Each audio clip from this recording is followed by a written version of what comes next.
Boa noite, seja muito bem-vinda, doutora Samanta. Boa noite, muito obrigada pelo convite. Seja muito bem-vinda nas lives do programa Momento Jurídico. Vamos dar início ao programa Momento Jurídico através desta live com a doutora Samanta Sá, psicóloga clínica de orientação psicanalítica, professora de psicologia e direito na PUC-RS, pós-graduada em atenção integral à vítima de violência pela Universidade Complutense de Madrid, Espanha. Membro da Comissão Nacional da Infância e Juventude do Instituto Brasileiro de Direito de Família, IBDFAM, e diretora interdisciplinar psicológico do Instituto Proteger. Vamos começar então já falando que no próximo mês inicia a campanha Setembro Amarelo, que terá como tema a prevenção ao suicídio e atenção à saúde mental. Esta campanha foi antecipada e tem como lema: não vamos esperar setembro chegar para falar de suicídio. Qual o objetivo desta campanha, doutora Samanta? Bom, o objetivo, na verdade, essa é uma parceria, né, do Proteger, do Instituto Proteger, com a Comissão Nacional da Infância e da Juventude do IBDFAM.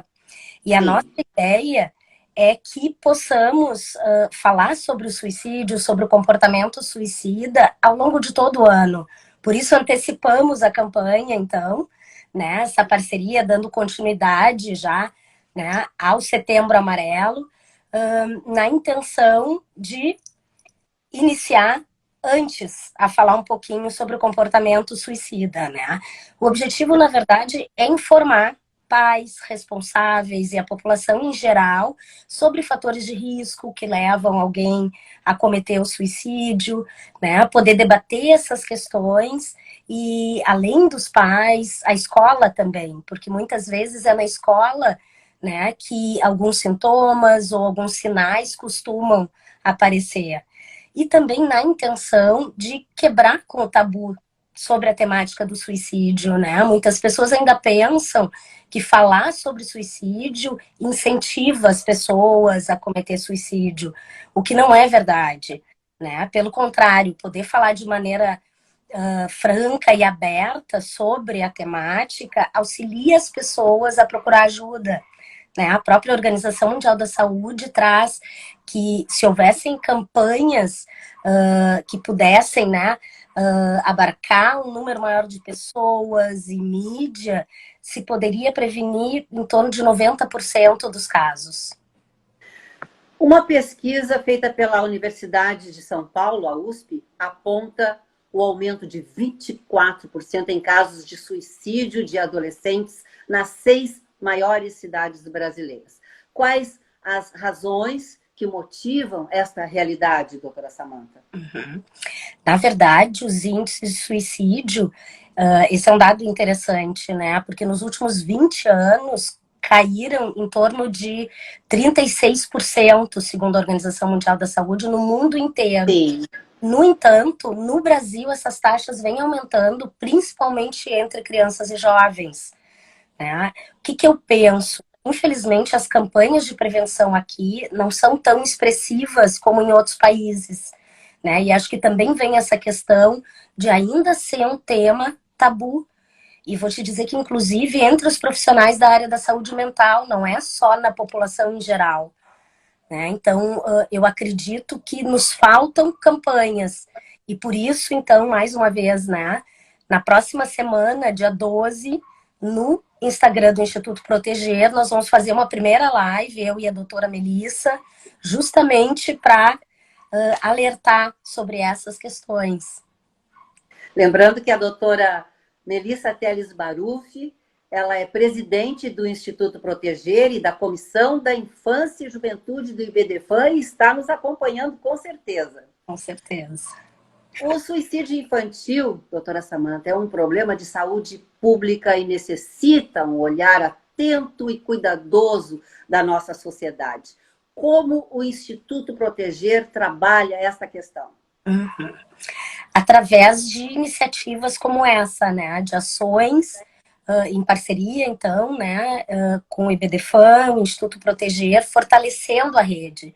Nós acreditamos muito na questão da psicoeducação, né, ou seja, educar a população, alertando, entre outras coisas, que a depressão, a ansiedade, como se diz por aí, né, não são mimimi, não é falta do que fazer, né? É verdade. As pessoas falam, são sofrimentos psíquicos, são dores psíquicas, né? Então, e outra questão que penso bastante importante é tentar romper com o que se chama de psicofobia, que é aquela ideia de quem busca ajuda profissional, quem busca um psicólogo, um psiquiatra, é louco, ou que é um sinal de fraqueza, né? E o que nós percebemos também e tentamos atuar aí? Muitos pais procuram o Instituto Proteger por não saber como conduzir a situação com seus filhos, né? Então isso também E aí recebem orientações a respeito. exatamente. Tanto orientações como indicação de profissionais, de atendimentos gratuitos, ou seja, né, toda a rede de saúde mental que está à disposição também de forma gratuita, além do CVV, né, para que essas pessoas então possam ser acolhidas e buscar uma ajuda profissional, uma ajuda especializada. A Organização Mundial da Saúde, OMS, alerta que 96% dos casos de suicídio infantil estão relacionados a algum transtorno mental, dentre eles a depressão. Quais os fatores, então, doutora Samantha, que levam uma criança a um quadro depressivo? Uhum. Essa é uma questão muito sensível, Regiane, muito importante, né? Na verdade, esse dado dos transtornos mentais e a relação não só com suicídio, como também com comportamento suicida, né? Sim. Ideias de morte, tentativas, ameaças, estão relacionadas a algum transtorno mental em todas as idades. Crianças, adolescentes, jovens adultos, idosos, né? E a depressão, de fato, é o transtorno mental que mais está associado ao comportamento suicida, seguido da bipolaridade, de quadros de ansiedade, dependência química e outros, né, na sequência.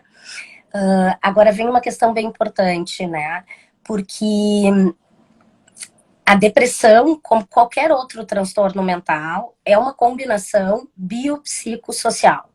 Então, né, nós temos fatores biológicos, né, hereditários, enfim, psicológicos e sociais que se combinam e acabam levando uma pessoa a desenvolver a depressão, né? E a depressão não é igual, né, para todas as pessoas. Às vezes a gente tem algumas ideias um pouco equivocadas, mas o que pode levar uma criança, então, a desenvolver uma depressão, além das questões hereditárias?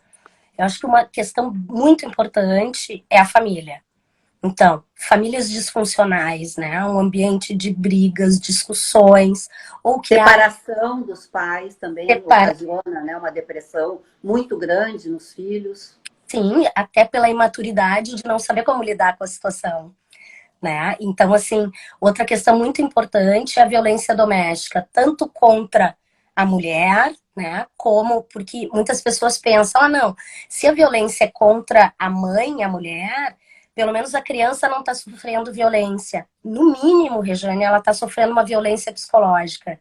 Ela está absorvendo aquilo, né? Então, outra questão, tu trazes bem, a questão de separações, né? Ou de vivências traumáticas reiteradas, que podem ser também casos de morte na família. Se nós pensarmos no momento que nós estamos vivendo, né? Quantas pessoas aí não morreram, inclusive por causa do Covid? E dentro disso, aqueles rituais que são tão importantes quando a gente perde alguém não puderam ser realizados, né? Seja o velório, as despedidas, os abraços de pessoas, né, importantes para nós. Ainda dentro dessa temática, assim, pensando na depressão na infância, também entra a questão da escola. Então, a vivência de bullying na infância e na adolescência são fatores importantíssimos, né? E aí, o quanto é importante também a escola estar atenta para isso e não Sem deixar, dúvida. né, se perpetue nesse ambiente. Mais uma pesquisa. agora do Ministério da Saúde, que durante a pandemia, essa pandemia do coronavírus que estamos vivendo, houve um aumento de 8% das pessoas entre 10 e 19 anos que colocaram fim à própria vida. Quais, então, os sintomas a serem observados pelos pais em relação às crianças e adolescentes em crise depressiva? Doutora Samanta, por favor. Isso aí também é um dado muito importante que tem que ser esclarecido, não é? Tem que ser esclarecido e tem que ser divulgado, né? Exatamente. Acesso a esses dados até para dar ou para ter uma noção da real dimensão. E vamos lembrar, né, Rejane, que todos os dados são subestimados. Ou seja, né, a expectativa é que eles sejam ainda mais graves, mais altos esses índices, né? E qual é a importância dessa tua questão, né? Dessa tua pergunta? É que os sintomas depressivos mudam de acordo com a faixa etária, né? Eles não são os mesmos em todas as faixas etárias. Com certeza. A tendência qual é, né? De se associar a depressão à tristeza. Tá bem, a tristeza é um dos sintomas da depressão, mas que nem sempre está presente. Principalmente quando falamos de crianças, né? Podemos pensar assim, crianças de 0 a 2 anos podem apresentar, 0 a 2, seja bem pequenininhos bebês, onde é que se manifesta, né, o sintoma? Muitas vezes na alimentação, numa recusa a se alimentar, ou então atrasos no desenvolvimento, nos marcos motores, né, na linguagem, e principalmente, né, ou bastante importante, problemas de sono. Já na criança pré-escolar, né, na pré-escola, ali antes do ensino fundamental, tende a manifestar desde um comportamento mais regressivo, né, isso pode se mostrar tanto nesse desenvolvimento motor, então a criança regredir, como começar o que chamamos de enurese noturna, né, ou fazer o xixi na cama, ou a encoprese, que é não segurar as fezes, que não precisa ser à noite. E bastante importante, né? E aí, desde essa pré-escola até estes mais, né, antes da adolescência, percebemos questões de autocrítica elevada, sentimentos de culpa, e como a criança ainda é muito imatura para processar os seus sentimentos, é bastante comum que ela apresente agitação, irritabilidade e muitas vezes agressividade. E aí tu vê como se confunde a depressão infantil daqui a pouco com hiperatividade, com outras questões, e não se percebe que é uma depressão. Então, algo que eu acho muito importante é se ficar atento para mudanças de comportamento e atitude. Né? Uma criança que era extrovertida, que brincava, que era alegre, e começa a se fechar mais, fica mais introspectiva, mais agressiva, mais irritada. Opa, alguma coisa está acontecendo, e a criança tende a colocar na conduta as questões, né? Claro que também pode perceber a tristeza, mas só para ficar clara essa questão, às vezes não é tristeza e apatia, né? E o adolescente, só para concluir, habitualmente ele apresenta sintomas mais semelhantes ao adulto. Então, sim, aí é mais fácil nós vermos a tristeza, o trancar-se no quarto, mas não como aquele momento que o adolescente precisa do seu espaço, mas como algo de ficar no escuro, de perder o prazer com as coisas. É uma fuga. Como uma fuga. Né? Ele se isola. E não é só dos pais, é dos amigos, é das atividades que antes ele costumava fazer. Mas, doutora Samanta, o suicídio é um fenômeno complexo e multifatorial, ou seja, existem diversos fatores combinados que podem levar uma pessoa a tirar a própria vida. Como os pais devem agir quando detectam comportamento estranho em relação aos filhos? Aí a gente vê de novo, né, a importância do conhecimento sobre como é a depressão infantil, como é a depressão na infância, né? Assim, esses pais podem ter um olhar mais atento às crianças que possam, né, apresentar sintomas. E isso vai permitir que eles possam buscar ajuda, né? Buscar. Agora, penso que algo é muito importante e isso deve vir desde a infância ou desde sempre, que é a comunicação. Né? Eu vejo, volta e meia, pais de adolescentes me perguntam, né? Doutora Samantha, eu tô com um filho adolescente, eu não sei como é que eu converso para saber como é que ele tá, o que que tá acontecendo. E a minha pergunta sempre é, vocês têm o hábito do diálogo em casa? Tu já participavas da vida do teu filho, conversando sobre o que que foi legal na escola, o que que não foi? Porque não é na adolescência, né, Rejane, que a gente vai conseguir acessar esse jovem. Então, é bastante importante que esse hábito venha desde sempre, né? E é muito comum que tanto a criança quanto o adolescente se calem, se isolem, né? Então, os pais precisam ter essa via de comunicação, esse acesso, né, aos seus filhos. Sim, uma mudança de humor, isso pode estar relacionado à depressão? Temos uma pergunta aqui, doutora Samantha. Com certeza, né? Pode estar relacionado. A gente não tem uma causa e efeito, né? Mas Sim. eu acredito que pais atentos, né? E uma boa parceria pais-escola é fundamental.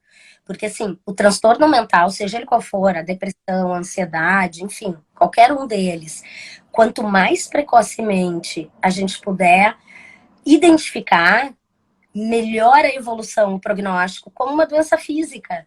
Exato. Temos isso, né? Exatamente. Antes do tratamento, melhor. Então, a ansiedade, a solidão, a desesperança, o medo, depressão, como estávamos falando até agora, são os fatores que se agravaram em função da pandemia do coronavírus.